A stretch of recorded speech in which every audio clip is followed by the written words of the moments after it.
Extremely limited, so order now.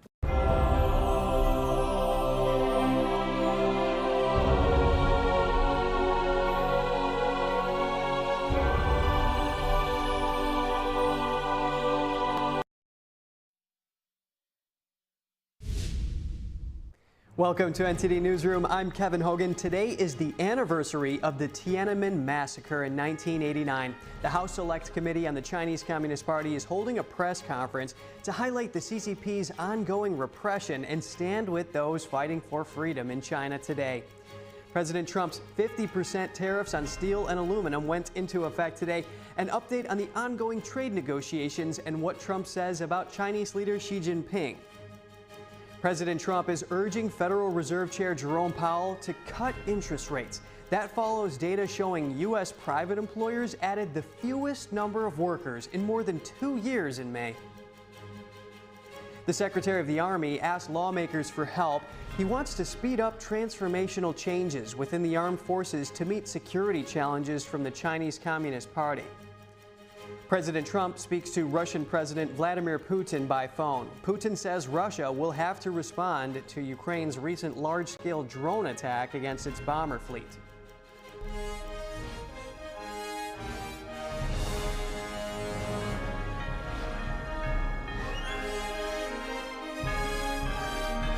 This is NTD Newsroom, live from our global headquarters in New York City. President Trump said this afternoon that he discussed Ukraine's recent drone attacks with Russian President Vladimir Putin. Trump said Putin vowed to respond after the barrage battered Russia's bomber fleet. Trump posted on Truth Social, quote, "It was a good conversation, but not a conversation that will lead to immediate peace." The president added that he discussed Iran's nuclear program with Putin. When it comes to curbing Tehran's nuclear ambitions, Trump wrote he believed he and the Russian president were in agreement. The president added in his post that he believed Iran was, quote, slow-walking in negotiations. Higher U.S. tariffs on imported steel and aluminum kicked in today.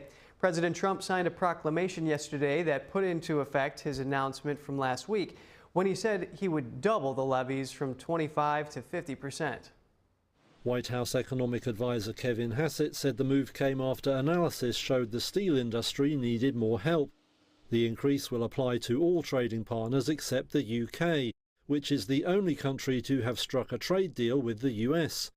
Its rate will stay at 25%, but the country is not a major exporter of metals to the US. Canada looks set to be hit hard by the new increase, however, as it's the top supplier of steel to America. And Mexico, another major exporter, said it would seek an exemption. Economy Secretary Marcelo Ebrard said the tariffs were unfair, as the US has a trade surplus in steel with Mexico. Wednesday was also the deadline set by Washington for nations to submit their best offers on trade. That's if they want to avoid Trump's Liberation Day tariffs taking effect in 5 weeks. Those duties were imposed, then paused for 90 days to allow time for talks. The White House says it has sent a letter to trading partners reminding them of the deadline. It asks countries to list their best offers in various sectors and says they will get an indication of the likely response within days. At issue for most nations is whether they retain the baseline 10% rate set for most shipments to the US or face a sharp increase. Japan said it had not received any letter regarding the offer deadline. European and American officials are meeting in Paris to negotiate a trade deal. The European Union's top trade negotiator said the talks were off to a cooperative start. Currently, our discussions are covering all the issues that are very concrete. We are talking about economic security. We are looking at tariff lines. We are discussing the market access, and also what can we do in the future to make sure that our trade relationship, which, as you know very well, is biggest on this planet, would be balanced and would be fair for the both sides. European Union Trade Commissioner Maroš Šefčovič told reporters that he spoke with U.S. Trade Representative Jamieson Greer. Šefčovič reportedly told his American counterpart that President Trump's 50% tariffs on European steel and aluminum is hindering trade talks. The EU has offered the U.S. a 0-for-0 deal in which both sides end tariffs on industrial goods, including autos. Trump has rejected that offer. EU officials say it's still on the table. The Organization for Economic Cooperation and Development Secretary General Matthias Cormann also weighed in. He said the group supports the pauses on some of the U.S. tariffs. He added that global trade problems should be solved through discussion and agreement among countries. Take a listen. We welcome the fact that after the initial announcements around tariffs were made by the United States, there's been pauses put in place that now enable and give some space for some of these conversations to take place. We are an organization that supports the principles of open markets and rules-based global trade. President Trump said today on Truth Social that Chinese Communist leader Xi Jinping is, quote, extremely hard to make a deal with. He said, I like President Xi of China, always have and always will, but he is very tough and extremely hard to make a deal with. The comment comes as frictions escalate between the two nations. U.S. and Chinese negotiators agreed in Geneva last month to a 90-day pause in their trade war. Amid heightened tensions, the U.S. is closely observing China's compliance with the recent trade agreement, which President Trump accuses China of breaching. The White House yesterday said Trump will soon be speaking with Xi Jinping. NTD's White House correspondent Iris Tao has more. And battle lines are forming in Congress after Elon Musk delivered his harshest criticism yet toward Republicans' One Big Beautiful Bill. Lawmakers reacted to Musk's comments. I don't make it personal at all. I like the president, supported the president. In fact, I'm for the tax cuts. I am for a lot of the bill. But I can't in good conscience give up every principle that I stand for and every principle that I was elected upon, and that's that we can't accumulate more debt. Well, look, we obviously respect everything that Elon did with Doge. On this particular issue, we have a difference of opinion. Behind the smoke and mirrors lies a cruel and draconian truth. Tax breaks for the ultra-wealthy, paid by gutting health care for millions of Americans. President Trump wants the bill of tax breaks and spending cuts on his desk to be signed into law by the 4th of July. He's pushing the slow-rolling Senate to make it happen sooner rather than later. The House's Armed Services Committee examines the U.S. Army's posture and capabilities ahead of drafting the appropriations bill for fiscal year 2026. Our Washington correspondent Luis Eduardo Martinez has the details.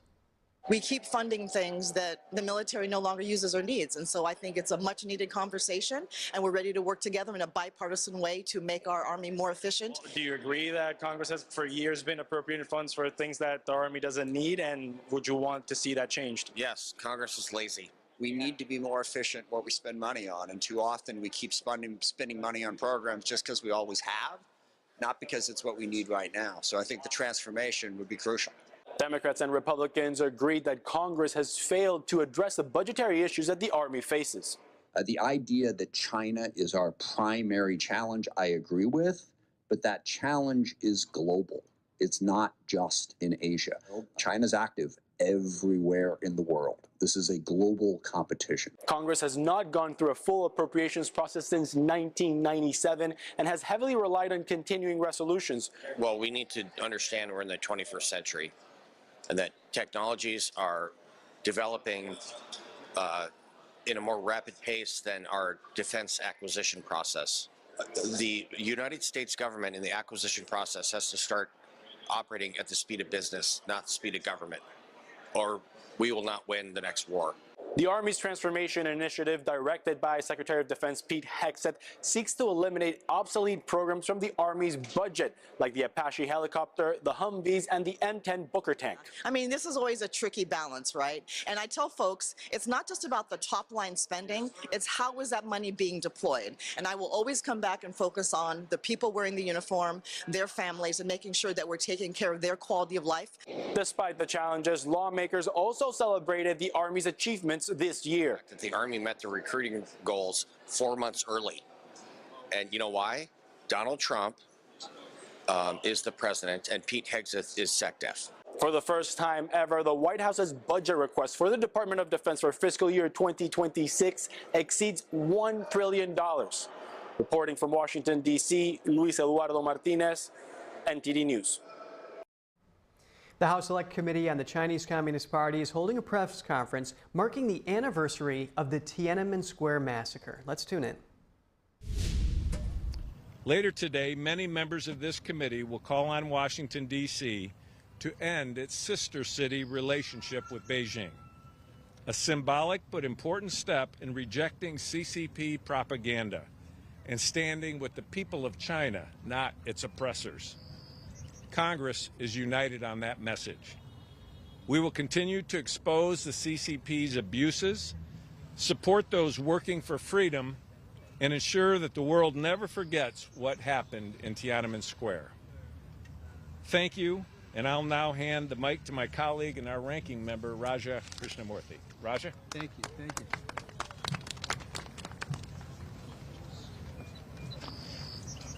Thank you, Mr. Chairman, and thank you to all of my colleagues for joining today. 36 years ago, we saw what the picture of courage in the face of tyranny looks like. It's one man, one person. He doesn't have a title. He doesn't have a megaphone. He doesn't have a social media following. He doesn't have weapons. All he has is his convictions. That's all he's got. And his convictions caused him to stand in front of a row of tanks. Ultimately, he became known as Tank Man, but to the rest of us, he represents freedom. He represents freedom. The old saying is, the secret to happiness is freedom, and the secret to freedom is courage. So he represents not only freedom, he represents courage. Today we remember those with courage who stood and fell in Tiananmen Square, and those who continue to fight across China and the world for their freedom. Because the tools of repression may have changed, cameras instead of clubs, algorithms instead of batons, but the goal of the CCP remains the same: to silence dissidents, to silence dreams, and to deny the basic dignity of its own people. We've seen it in the surveillance state in Xinjiang and the genocide against the Uyghurs. We've seen it in Hong Kong, where one country, two systems has become one party, no freedom. We've seen it from Tibet to Inner Mongolia, where citizens are punished for speaking their language and praying how they wish. Even here in the U.S., students and dissidents are harassed and threatened by CCP proxies for simply speaking out. That's why we're here, not just to remember, but to reaffirm. We stand for democracy, we stand for human rights, and we stand with that lone figure in front of a row of tanks. His courage did not stop a regime, but it started something stronger: a movement, a memory, and a mission. And that mission is ours now. Recently, I went to the CCP-controlled entity's LLM, large language model called DeepSeek. And I typed in the prompt in DeepSeek. I said, what happened in Tiananmen Square in 1989? And the response was, let's talk about something else. No, let's not talk about something else. June 4th, 2025, 36 years later, when a single man stand in front of a row of tanks and showed us what true courage in the face of tyranny looks like, we're going to remember him and the countless others who seek their freedom today. And now, I would like to have Mr. Wei Jingsheng, a true hero who was there on that fateful day, speak to us. Thank you. Thank you. 这边站着。现在议论的一个热门话题是全球民主在衰退。A hot topic of discussion now is about the global democracy's decline. 其实不是民主在衰退，是民主国家对各国人权民主运动的关心和支持在衰退，对专制国家和独裁者们的压力在衰退。It is a fact not a democracy that is declining, but the concern and support of a democratic country for human rights and democracy is declining. The pressure on authoritarian government and the dictator is declining. Therefore, various authoritarian 于是各种专制政权和独裁势力更加猖狂地镇压人民和民主运动和人权运动，看上去就像是民主在衰退。Therefore, various authoritarian regimes and the dictatorial forces are more rampant in suppressing people's democratic and human rights movement. It looks like the democracy is declining. 民主在衰退，影响的仅仅是其他国家的人民吗？不是，民主国家也会受到不同程度的影响。Does the decline of a democratic concern affect only the people in the other countries? No, democratic countries will also be affected in various degrees. 恐怖主义猖狂行动背后的舆论支持，就来自全球民主的衰退。专制国家的人权民主活动逐渐消失，民主国家在国际舆论上受到的压力也在逐渐加大，这已经是一个外交上的难题了。The public opinion support behind the rampant terrorist actions come from the decline of global concern for human rights. The human rights and democracy activities in authoritarian countries are gradually disappearing, and the pressure on democratic countries in international public opinion is also gradually increasing. This has become a difficult problem for Western democracies. 对此问题，谁的责任最大？当然是作为领袖的美国责任最大。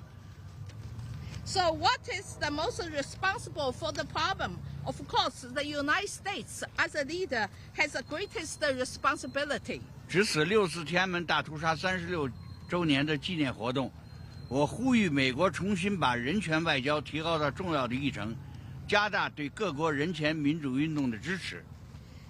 On the occasion of the 36th anniversary of the June 4th Tiananmen massacre, I call on the United States to raise human rights diplomacy to an important agenda again and increase support for human rights and democracy movement in various countries. 不只是口头上的支持，还要付诸实际行动，以此显示出美国的领导作用，停止全球民主衰退的趋势。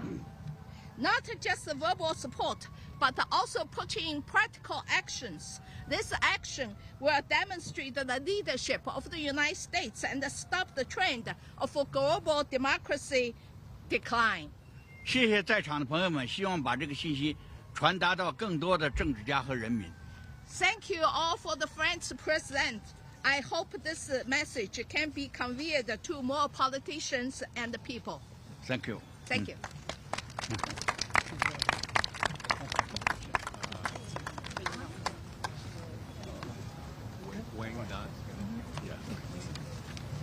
Hi, my name is Wang Dan. I am former student leader in 1989. Thank you to the Select Committee and the honorable members of Congress for holding this event to show support for the Chinese democracy movement. 36 years ago, I, along with thousands of Chinese students and citizens, took to the streets and stood in Tiananmen Square, expressing our hopes for democracy. For the past 36 years, I have kept thinking about one question. What made us take that action back then? Now, I finally have my own answer, and the answer is very simple: hope.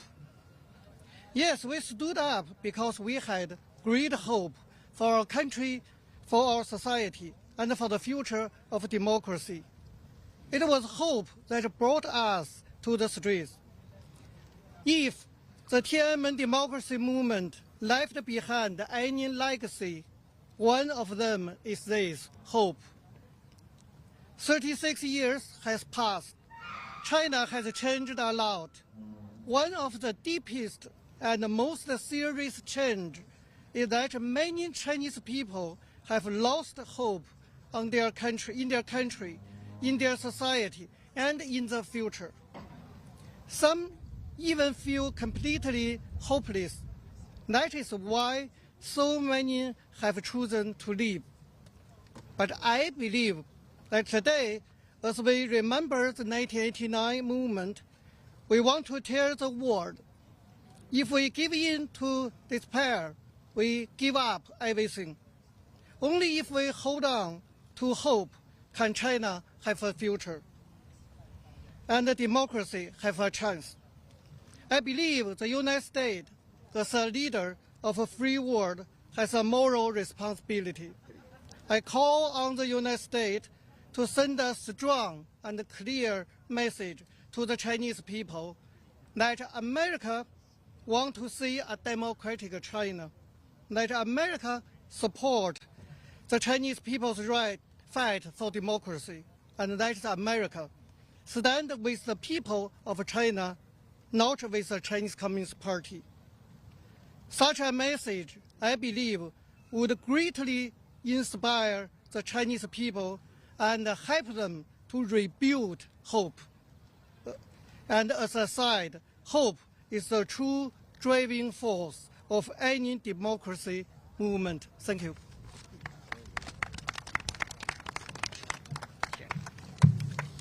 Good afternoon.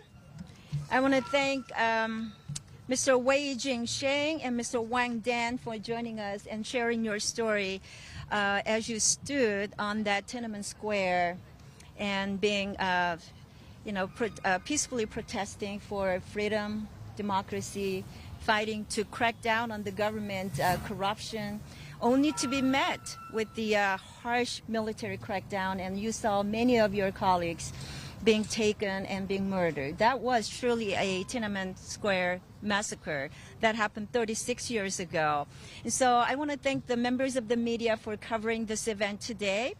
Today marks the 36 years since that Tiananmen Square massacre, when brave students were met face-to-face with China's People's Liberation Army for peacefully protesting for political and economic reform. We saw on that day the lengths which CCP leaders are willing to go to keep their power and control their people. But we shouldn't be surprised. They torture Uyghurs in modern-day concentration camps. They throw Hong Kongers in jail for speaking out. They conduct mass surveillance of their own people, steal our intellectual property, and gaslight our friends and allies. And that just scratches the surface.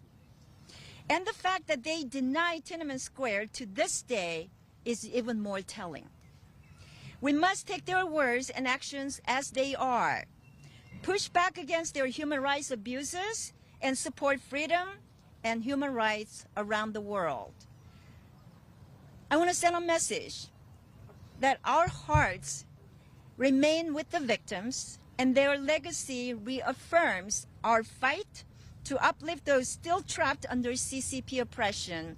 And Mr. Wang Dan, as you said, we hear you, and our fight will not stop. We're going to continue to speak out, and today gave us that opportunity to do so, but it's not going to stop today. We're going to do this every day and remember, and we're going to do this on a continual basis. So as a member of the Select Committee on China, CCP, I promise, and my commitment, to continue to stand with you and continue to fight with you. Thank you so much for having me.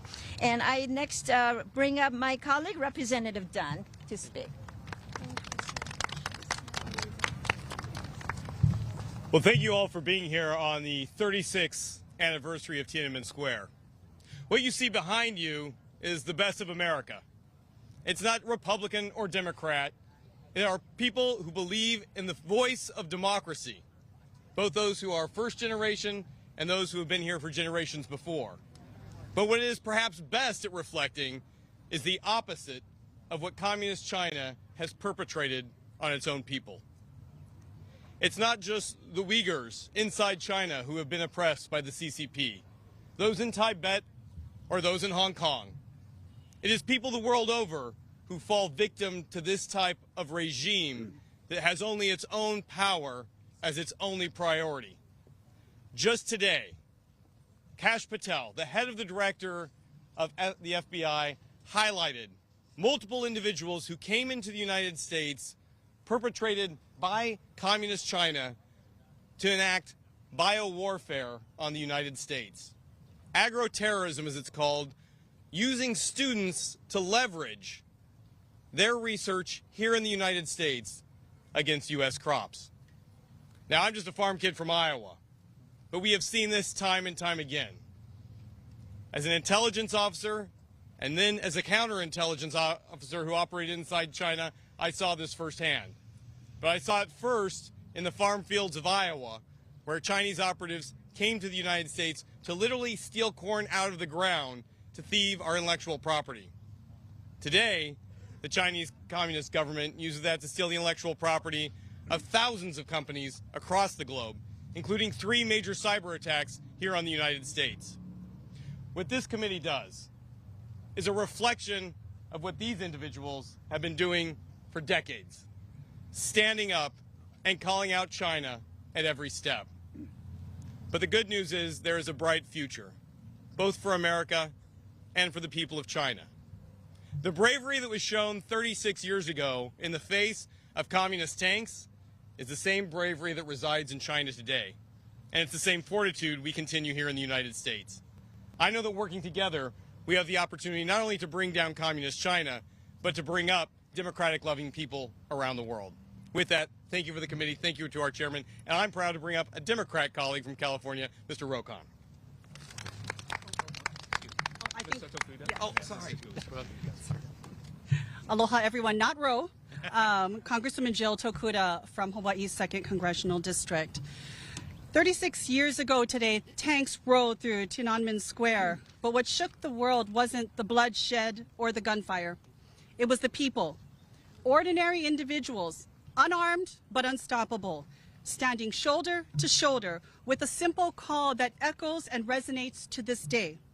There were students, there were laborers, businessmen, soldiers, teachers, young and old, from all walks of life. They called for free press, for government accountability, for the right to assemble peacefully and express themselves freely. And above all, they came together for democracy. 36 years later, thousands more have carried that dream forward, despite the threats, the arrests, the torture, the forced disappearances, and the murder perpetuated by the Chinese Communist Party.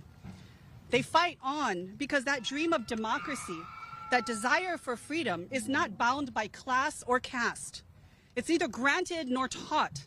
It is human, it is innate, and it's worth fighting for. It's the real Chinese dream, spoken of in hushed conversations and kept alive by small unseen acts of resistance. The one that beats in the hearts of countless Chinese people who still yearn for freedom and reject the false promises of national rejuvenation peddled to justify the theft of their human rights. I remember wearing all black in high school on June 4th. I would tape pictures of the massacre on my shirt with the words "Never Forget" scrawled across my chest. At that time, it felt like a protest. Looking back now, I see that it was actually just the beginning of an understanding, that the fight for freedom and democracy isn't waged in a single day. It lives on in the choices we make, and the actions we take every single day. Today, as we remember those brave souls, we recognize that the battle for democracy continues. The weapons of tyranny have changed. They come now as disinformation, corruption, and hate. The wounds aren't always visible, but they are still very much real. Yet the courage to resist endures as well. So today we stand in solidarity with those who still march, who still hunger and thirst, who still believe in freedom and democracy in China. They remind us that democracy isn't a place we arrive at, it's a promise we keep. Dr. Sun Yat-sen, the founder of modern China, proudly educated in my home state of Hawaii, signed his last testament on his deathbed. He wrote then, "The revolution has not yet succeeded. Comrades, you must carry on." 100 years later, his words still ring true. For the martyrs of Tiananmen Square and their dream of democracy and freedom in China, We must carry on, and we are with you. Mahalo, everyone. And at this time, I call up Representative Newhouse. Thank you, Congresswoman Takuda. Thanks to all of you for being here to help amplify these important voices. 36 years ago, the Chinese Communist Party, as well as the People's Liberation Army, murdered protesters that were standing up to the corrupt authoritarian regime.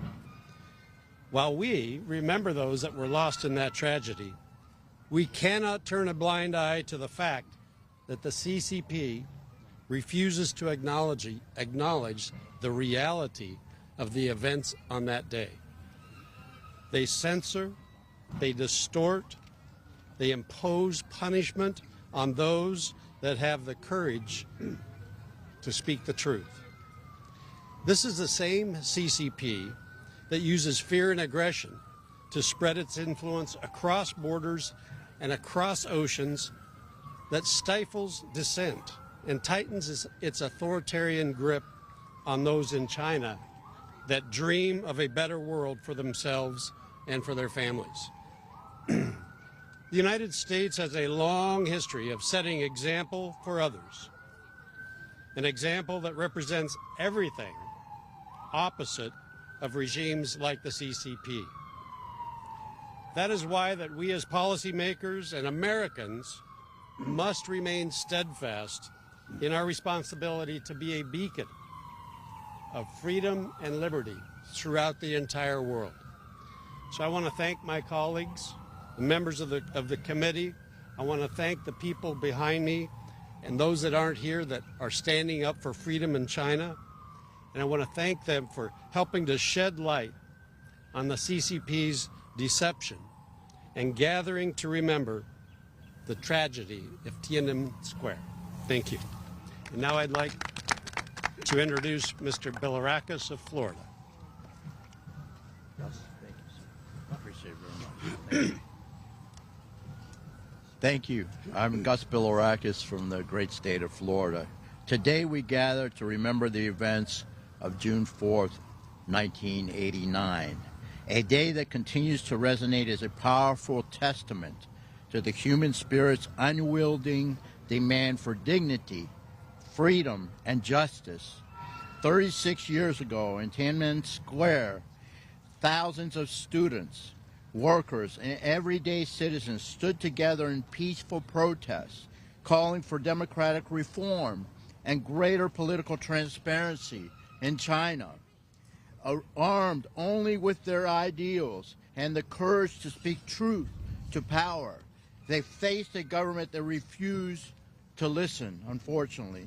The world watched in disbelief as that peaceful movement was met with violence, seared into global memory by the iconic image of one man standing alone before a column of tanks.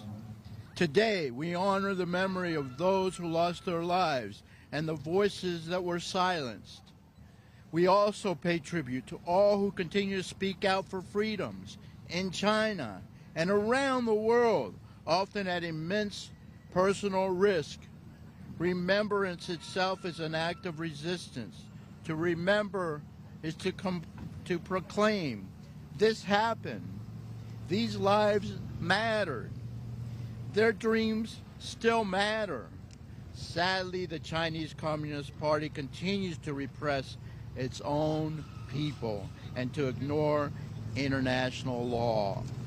In recent years, we have witnessed the dismantling of Hong Kong's civil liberties, the continued persecution and ethnic and religious minorities, including the Uyghurs, the Tibetans, and the Falun Gong practitioners, and increasingly aggressive behavior towards regional neighbors.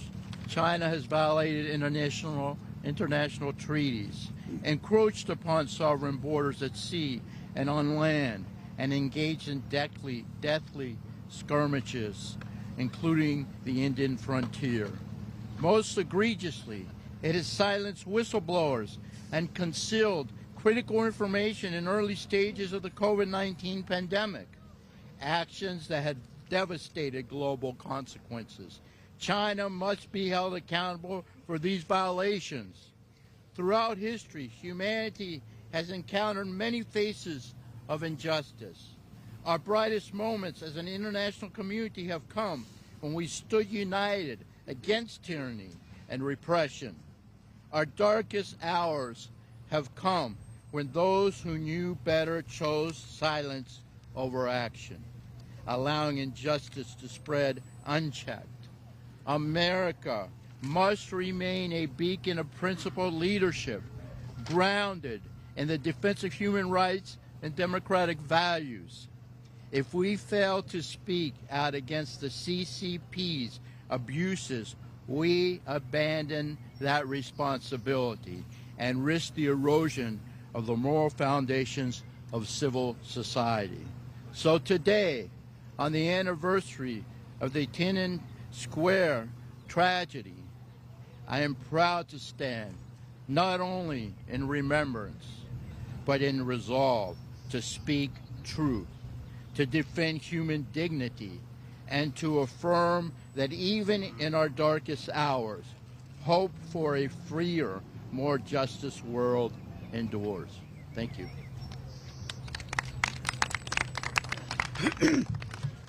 Pardon me.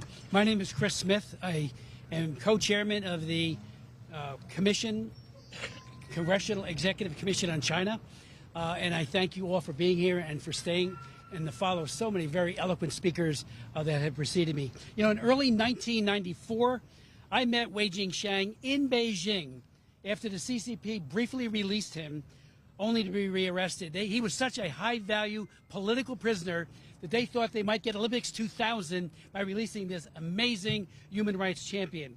Well, we had dinner together. Right next to us was the Chinese secret police, looking on, listening in, and he said something I'll never forget. He said, when you kowtow, when you are weak and vacillating towards the Chinese Communist Party, they beat us more in prison. When you're tough, when you name names, and you know what you're talking about, they beat us less. So this idea of accommodating the likes of Xi Jinping and others, and all the others over these years, has only led to more beatings, and of course nobody commits crimes like Xi Jinping and his ongoing genocide. Wei Jingsheng and Wang Dong are heroes, and we need to recognize them as that. They are just amazing people.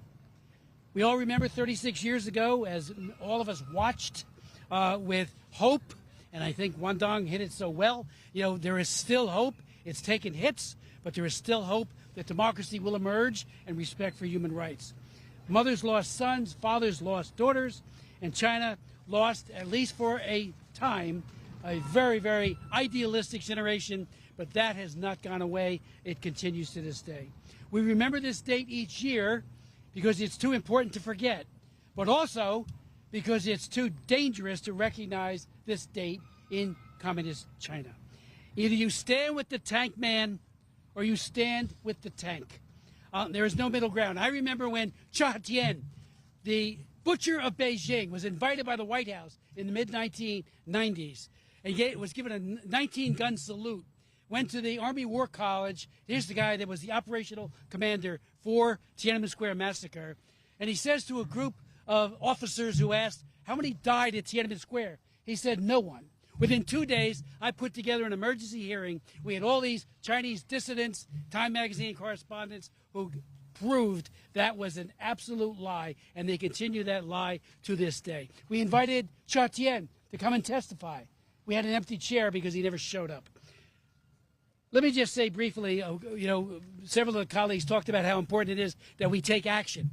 Just a couple of weeks ago, the House passed my bill, Stop Forced Organ Harvesting, and it was a 406-1 vote, totally bipartisan.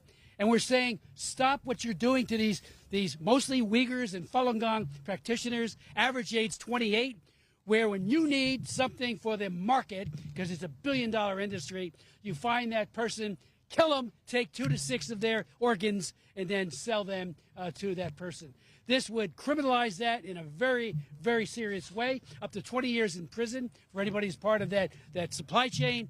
and hopefully the Senate will take this up. We passed it, like I said, overwhelmingly. I believe that someday China will be free. Someday the people of China will be able to enjoy all of their God-given human rights. And as a nation of free Chinese men and women, they will honor and celebrate the heroes of Tiananmen Square and all those who have sacrificed so much for so long for freedom. Thank you. Well, thank you again, all of you, for coming, and for all those who participated today. And we remember Tiananmen, and we stand with the Chinese people, and we will never stop speaking the truth about the Chinese Communist Party. Thank you.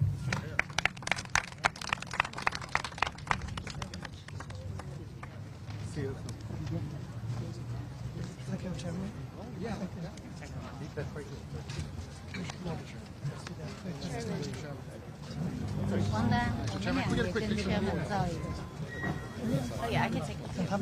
You're not with us.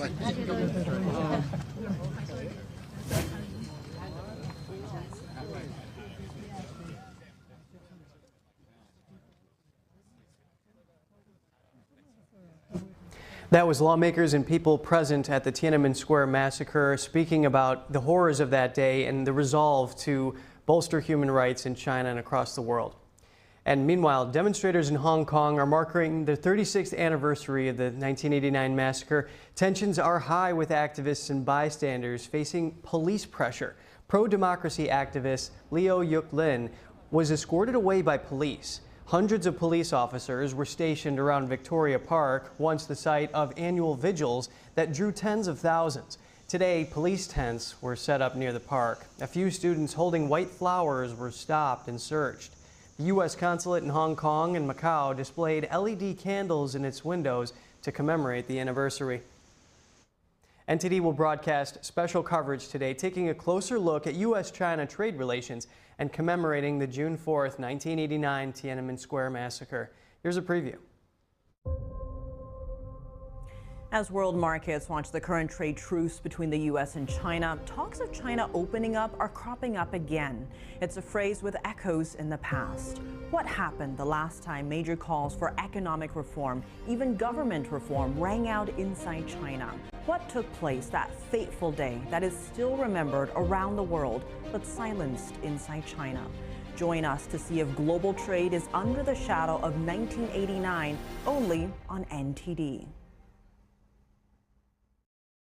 Stay with us. Two Chinese researchers at the University of Michigan were charged for smuggling what's believed to be a dangerous biological pathogen into the U.S. What FBI Director Kash Patel says about the case when we come back.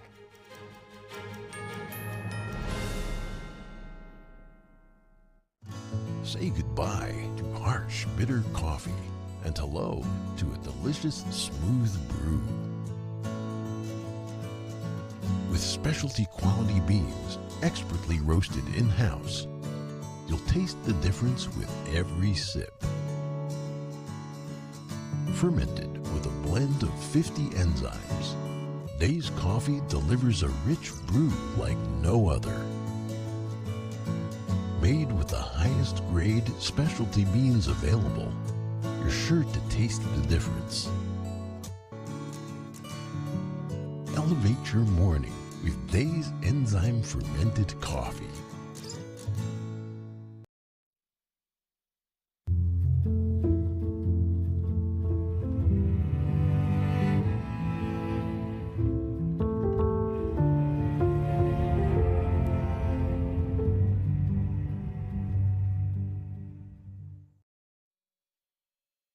Stay tuned to get a free month of home warranty protection. Tired of searching for contractors when your home appliances and systems break down, only to leave you stuck with a huge repair bill and shoddy repairs? Plumbing, heating, air conditioning, and appliance breakdowns could cost thousands.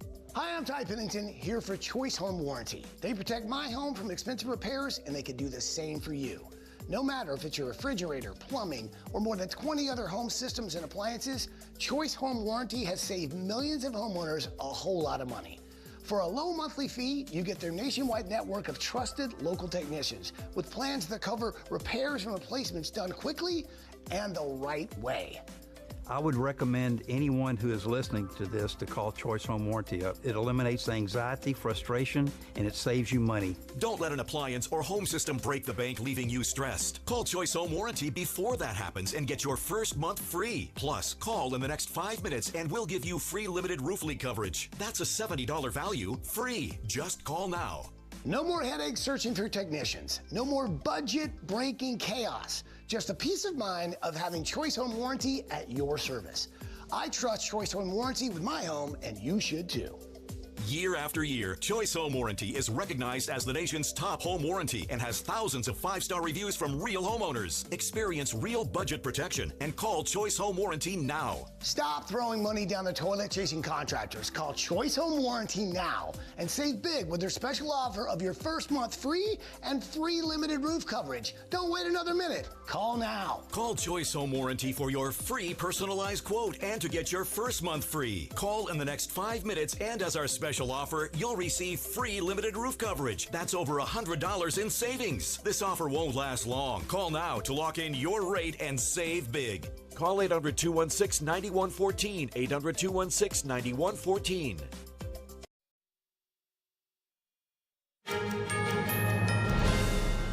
Welcome back. U.S. private employers added the fewest number of workers in more than 2 years. Payroll processor ADP reported that private sector jobs rose by 37,000 in May. That's the smallest increase since March 2023 and is below expectations. The slowdown was driven by losses in goods-producing sectors. In the report, ADP's chief economist said that hiring is losing momentum, but pay growth is holding at robust levels. Following the data, President Trump again called on Fed Chair Jerome Powell to cut interest rates, citing global rate cuts and signs of weakening labor demand. The ADP report comes 2 days before the government's monthly jobs report. It's often seen as a preview to the government report, but has less impact. 2 top U.S. officials have issued a warning. America's economic foundation is at risk. Vice President J.D. Vance and Secretary of State Marco Rubio are calling for a return to industrial strength. Here's more on that story. Vice President J.D. Vance and Secretary of State Marco Rubio Tuesday sounded the alarm on America's shrinking industrial base. They gave the keynote address at a gala in Washington, D.C. for American Compass, a conservative economic think tank. Rubio warned that decades of moving manufacturing offshore have undercut U.S. national security and left the country vulnerable to adversaries like China. We didn't just undermine our society. We didn't just undermine our domestic economy. We've undermined our position in the world. He argued that U.S. foreign policy for too long prioritized global interests over the national good. The number one foreign policy priority of the United States needs to be the United States and what's in the best interest of the United States. Rubio said trade policies must now shift to reflect national interests, calling for an end to trade imbalances that hurt American workers. Vice President Vance echoed that urgency, warning that America's ability to innovate is tied directly to its capacity to build. This idea that we can separate the making of things from the innovating of things is, I think, totally farcical. Vance said the U.S. has let its skilled labor force erode and now faces a national emergency to rebuild core competencies. The president's very focused on that, but it drives home, how much of a national emergency we're in, that we've lost critical skills, and we weren't even aware that we had lost those skills until a few months ago. Both Rubio's and Vance's remarks underscore the Trump administration's new economic strategy, one that favors tariffs and bringing manufacturing back to the U.S. The administration's latest tariffs remain under legal review and negotiations with China are ongoing. Meanwhile, Vance and Rubio say America's economic future must be built at home. FBI Director Kash Patel yesterday sounding the alarm about China's threat to America's food supply. He said 2 Chinese nationals were charged for smuggling what's believed to be a dangerous biological pathogen into the U.S. 33-year-old Yuanqing Jiang is a research fellow at the University of Michigan. According to the Justice Department, Jiang and her boyfriend smuggled a fungus into a laboratory on campus to study. Federal prosecutors say the pathogen is considered an agro-terrorism weapon that causes the world billions of dollars in economic damage annually. The Justice Department says the toxins from the noxious fungus cause vomiting, liver damage, and reproductive defects in humans and livestock. What's more, court documents show Jiang allegedly received funding from the Chinese Communist Party for her study on the fungus. Federal prosecutors say her devices also contain information describing her loyalty to the CCP. In a statement, FBI Director Kash Patel said the case is a, quote, sobering reminder that the CCP is working around the clock to deploy operatives and researchers to infiltrate American institutions and target our food supply, which would have grave consequences. It comes after the Secretary of State said the Trump administration would aggressively revoke the visas of Chinese nationals studying in the U.S., including those with connections to the Chinese Communist Party or studying in critical fields. The University of Michigan said it will continue to cooperate with the investigation, and added that it hasn't received funding from the Chinese regime in relation to the research, and condemned any actions that seek to cause harm or threaten national security. Arizona Governor Katie Hobbs vetoed a bill that would have prohibited the Chinese Communist regime and state-owned companies from buying property in Arizona. The bill was introduced by Arizona Senate Majority Leader Janae Shamp and vetoed by Hobbs on Monday. It aims to stop China from buying or owning more than 30% of any property in Arizona. The bill was created to protect the state's military, commercial, and agricultural assets. It's meant to prevent foreign spying or sabotage that could threaten national security. But Hobbs said the bill was not effective at counterespionage and did not directly protect military assets in the state from such potential threats. The governor also said that the bill is unclear on how it would be put into action and that it could lead to arbitrary enforcement. She did not explain further. Shamp criticized the governor's veto and said it was a politically motivated move.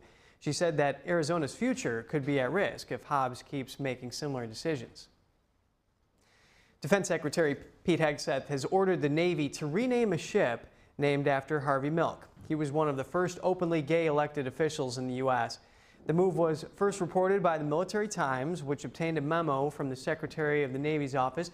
According to the memo, the directive aims to reestablish a, quote, warrior culture in the military. The USNS Harvey Milk was named after the gay rights leader in 2016. Milk went in to become a member of the San Francisco Board of Supervisors.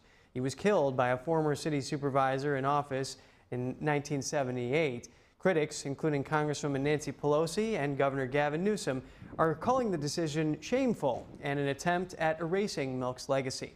Pentagon officials have told Fox News more renamings may be on the way. Meanwhile, the U.S. Army says it met its recruiting goal of 61,000 active duty soldiers 4 months ahead of schedule.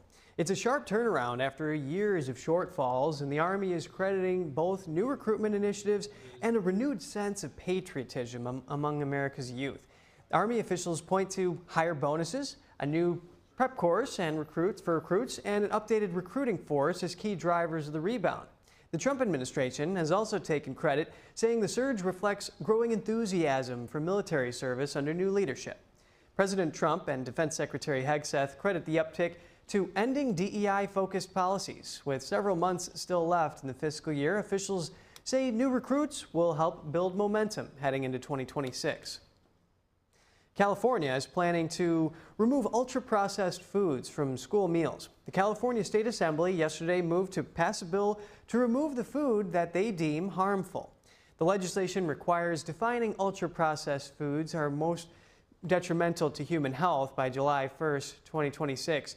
Numerous studies have linked an additional serving a day of these foods to a greater risk of developing or dying from dozens of conditions. These include cancer, heart disease, obesity, and type 2 diabetes. Once a definition for particularly harmful is established, the bill moves onto implementation. Starting February 1st, 2027, vendors selling food to California schools would be required to submit an annual report listing any ultra-processed foods that fall under the new definition. Special Envoy to Russia and Ukraine, Keith Kellogg, comments on the recent Ukrainian attack on Russia. Kellogg says the risk of escalation is rising significantly after Ukraine struck Russia's nuclear-capable bombers. NTD's international correspondent Arian Pastar has the latest. Kiev recently used drones to strike Russia at several air bases. Ukraine says it destroyed many of Russia's nuclear-capable bombers. Special envoy to Russia and Ukraine, Keith Kellogg, now tells Fox News that this attack might raise the risk of escalation. And I'm telling you, the risk levels are going way up. I mean, what happened this weekend, people have to understand in the national security space, when you attack an opponent's part of their national survival system, which is their triad, the nuclear triad, that means your risk level goes up because you don't know what the other side's going to do. The nuclear triad Kellogg mentioned are the three main ways each power has to attack with nuclear warheads. Those are strategic bombers as well as sea and air-launched ballistic missiles. Kellogg says the actual damage to the bombers is less important than the psychological impact on Russia. Moscow has not yet directly commented on the attack, but just on Wednesday, President Vladimir Putin said Russia is not seeking a ceasefire with Ukraine. Ukraine asks for a ceasefire for 30 or 60 days. They ask for a summit. But how is it possible to make such meetings in these conditions? What is there to talk about? Ukrainian President Volodymyr Zelensky on Wednesday proposed implementing a ceasefire until a meeting with Putin can be arranged.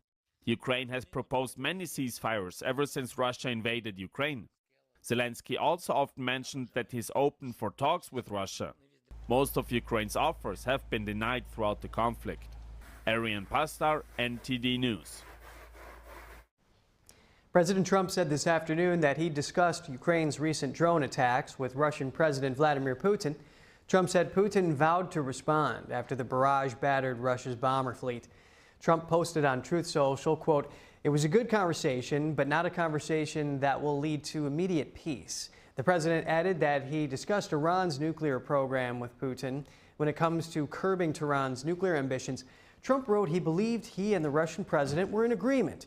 The president added in his post that he believed Iran was slow-walking in negotiations. Up next, the White House press secretary under former President Biden announces she's quitting the Democratic Party, and we'll have that story and more for you after the break.